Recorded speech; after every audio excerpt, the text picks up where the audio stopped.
Hey everybody, I'm the Ranting Monkey, and today we're finally going to get to the answers from the question and answer video from about a week ago. For those of you who would like to know where I've been, stick around till the end and I will get into that right before I close, but until then, let's go ahead and jump into this. First up, a question from Scribe. Do you record your commentary live as you watch a video, or do you script record it afterwards and insert it into the clips? I used to do it live and I found myself having to delete more than half of what I said because I was being repetitive. So what I started doing just to keep myself on point is I'll watch a video and decide I want to respond to it. I then watch it a second time, pausing it where I want to insert commentary, and then I write out a little outline of what I want to cover. When the outline is done for the whole video, I will go into my voice recorder and record each section in its own clips and put it all together at the end. My wife keeps telling me I should release one video purely uncut so you guys can hear how ridiculous it sounds until it's all cut together. But I have an aversion to looking like a complete fucking idiot, so that's probably not going to happen. Next up, a question from Color Me. I'm not sure how to say that last part. For any of these where I can't say the full name, I'm not even going to try. So let's get on to the question. Tragedy versus evil. I guess more plainly put, is there such a thing as evil, or is it simple tragedy? I've been asking myself this lately, and it would be nice to get an analytical mind like yours to elaborate on it. Watching the news, mainstream or alt, and it seems to me very much like evil exists. We have the uncovering of child sex slavery, murder, the libtard war on everything that could be considered traditional, corruption literally everywhere. It is said that all humankind is inherently good. Once upon a time I was foolish enough to believe that. Anyway, your take would be awesome. I don't believe that humans are inherently good. I believe we are inherently animals. And that's important for the rest of this answer. As animals, if you look at us compared to other animals, we're really not that different. If you look at the worst animal behavior, or the worst human behavior, they're fairly similar. In the animal kingdom, you have cannibalism, murder, infanticide, incest. Things that we would consider absolutely horrible happen every day. That said, we do have a higher functioning brain, and we have the ability to control our animal urges. Many of us feel rage, but we don't take that rage and kill people. I do believe evil exists in the way we define it, but I don't believe it exists as a concept of, a god and a devil. I don't believe anybody is being, whispered in their ear, hey, go do bad things. Rather, I believe it's people who just aren't listening to their higher brain function and refuse to let go of their animal instincts and their animal urges. Viewing humanity as the animal we are will keep you from being disappointed in it very often. There's also a second question here. Another question I would like to hear talked about is why are the voting demographics off so widely between urban and rural areas? Two things account for this. First, people are going to migrate to where they have the best opportunity to make a living. Somebody with a bachelor's in liberal arts is not going to find a lot to do in the middle of Montana. The second part to that answer is that communities tend to be echo chambers. People don't like confrontation, so instead of questioning things, they tend to just accept them and roll with the punches. People don't like to be wrong, so rather than challenging something they hear, they'll just accept it and turn off any voice that says differently. They don't want to rock the boat. They don't want to get into it. They want to agree to disagree. So the really short answer is that people go where they're comfortable, whether it's to make a living or to live somewhere where they don't have to have their ideology challenged. Nick wants to know how many licks it takes to get to the center of a Tootsie Roll Pop, and the correct answer, I believe, is 3. It's been a while since I've seen the commercial. For me, the answer is 0. I'll just buy a Tootsie Roll. A question from Dark reads, do you ever find it uncomfortable when people you know do the very thing they hate other people doing? Is it worse that they don't catch themselves doing it, or if they do catch it and use doublethink or further mental gymnastics to legitimize it? I find it more annoying than uncomfortable. I've never been somebody who's afraid of confrontation, so if somebody is being a hypocrite, I am fine pointing it out. I have no issue saying, hey, dude, your views contradict each other. The problem that I really have is that when you point something like that out, most people, in my own experience, they'll reject whatever you said just outright, even if it's a clear-cut case. And in my opinion, it comes down to people not wanting to be wrong. There's no shame in being wrong. We've all done it. The only shame in being wrong is not correcting it. Can I touch your monkey butthole? No, you may not. I do not like my ass being touched at all. I blame this on being spanked every day as a child. Don't feel bad for me, I earned all but one of those and would do the same behavior again knowing the outcome. Irate Bear asks, do you think the dramasphere already present among the commentary genre, Leafy, Pyro, etc., will eventually leak into our community in the form of something similar to Drama Alert? When I first saw this question, I thought that's going to be really easy to answer. What a difference a week makes. My general answer is still no. I don't think we're ever going to see enough drama within this community to justify a full-time channel. However, I do see the potential for it. Within any community, there's going to be different egos and personalities that are going to clash. But this is a very niche market, and we have a common enemy. You and I could completely hate each other and still think SJWs are fucking morons. And chances are we're going to make our videos about the SJWs rather than each other. However, as the community grows, there's more and more chance for personality clashes, and you never know when one of those is going to blow up. Skythis asks, what made you finally decide to speak about these issues in a public forum? Was there a straw that broke the camel's back, so to speak? The origin of the Ranting Monkey. No, there was no one thing that set it off. It was actually a happy accident. I had a blog over on MySpace that I wasn't really using, and the company I worked for asked me to go work in another city, which made it so I wasn't seeing my wife very often, literally maybe 20 minutes a day if I was lucky.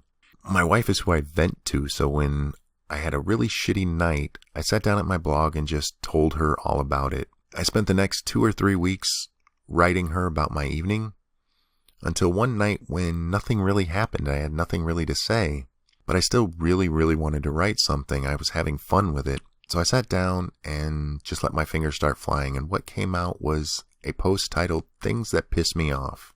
It was a profanity-laced rant about politically correct bullshit I'd seen in the news within the last few weeks. It was very well received, and when my work schedule returned to normal, that's what I started blogging about regularly. But yeah, there was nothing really that set me off. It was just, I needed a subject, and that's what came to mind. What's your favorite hobby? That's a really easy one. I love video games. My 2 favorite types are simulations and role-playing games. That's what you'll find me doing the most. Amanda wants to know what my best memory is. She says she won't ask her worst. I'll tell you anyway. But let's do these in order. My best memory, that's actually harder to do than my worst. I enjoy life a lot. There's the obvious ones, the days my children were born, the day I met my wife, which would be a lie because we both didn't like each other when we first met, my wedding day, the usual suspects there, but that's boring. Instead of telling you my best, I'm going to tell you one of my favorites. We have a lot of fun at dinner time. It can actually get pretty dangerous in my house to eat because we laugh so much. And one night at dinner, we're sitting there cracking jokes at each other, and my son had just taken a bite of food, and somebody said something, I don't even remember what it was, but he started laughing, and a piece of corn shot out of his nose all the way across the room. It was one of the funniest moments I can remember, and we just laughed for half an hour about it. We have a lot of moments like that, and it's great. I'm so lucky that I have so many good memories. But to pick out a best would be impossible. As for my worst, that was today. My father died on Monday, and we buried him today, which was hard enough. But my daughter loves her grandfather, and we were standing there by the casket, and it was time to go, and she turned to me and started crying and said, I don't want to leave. And as a dad, you want to be able to make their pain go away, and I couldn't.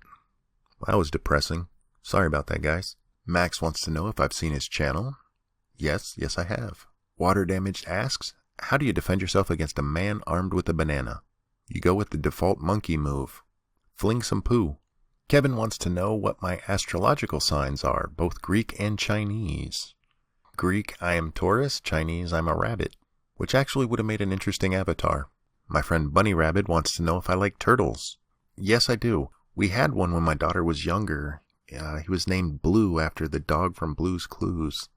He was a cute little guy that you could feed by hand, but he got too big and we had to let him go. But yeah, I like turtles. Big Brother 17 asks, what do you believe will happen among the SJWs, BLM, and third wave feminist movements during the first 100 days of Trump's presidency? There's been speculation of possible assassination attempts, along with speculation of some sort of uprising or civil war type scenario. I don't think anything like that's going to happen. These are the people who need a safe space because somebody said some mean words to them. I think most likely what we're going to see is an increase in rhetoric. I think they're going to get louder, which is fun for me, but no, I don't think they're going to do anything violent outside of maybe a few protests where they, burn shit, because that's what these fucking little pussies do. Russell has a fuck, marry, kill scenario featuring Miss Misa, Based Mama, and Joey. If you guys are unfamiliar with Joey, he's a troll who frequents Irate Bear's live streams, and he's just fucking annoying. He is definitely the kill target in this scenario. The other one is a little harder to do because I don't think you could go wrong fucking or marrying either of them. So I'm going to base this just on frequency of sex. Based Mama just had her 6th child. So if I was going to marry somebody, it would be somebody who's still interested in sex after the first 5 children. Based on that alone, I would marry Based Mama and fuck Miss Misa. Danny the Dingo asks, what software do you use to make your slides? All artwork on this channel is done in Photoshop, specifically CS6.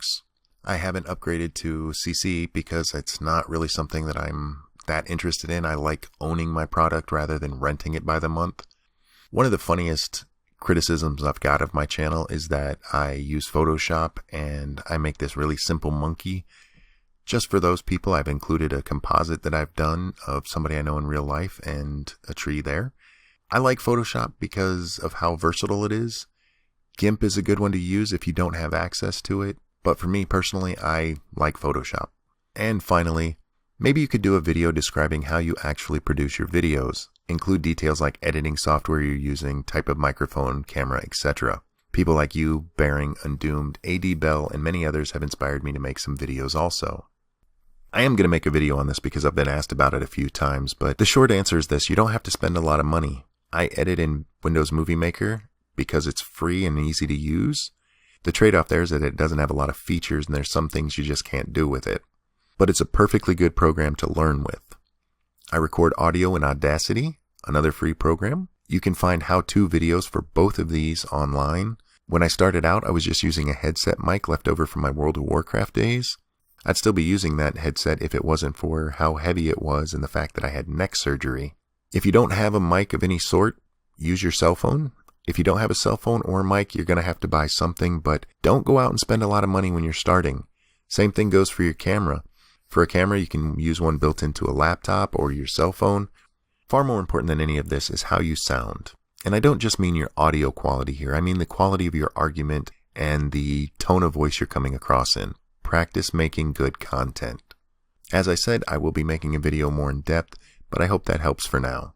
That's going to do it for the question and answers. Thank you so much to everybody who participated. The personal issues that have kept me away lately have all been resolved. I should be back to my daily or near daily posting schedule. Not only will I be posting videos more, I will be responding to comments again. So don't forget to join the conversation down below. I'm the Ranting Monkey, and I will see you next time.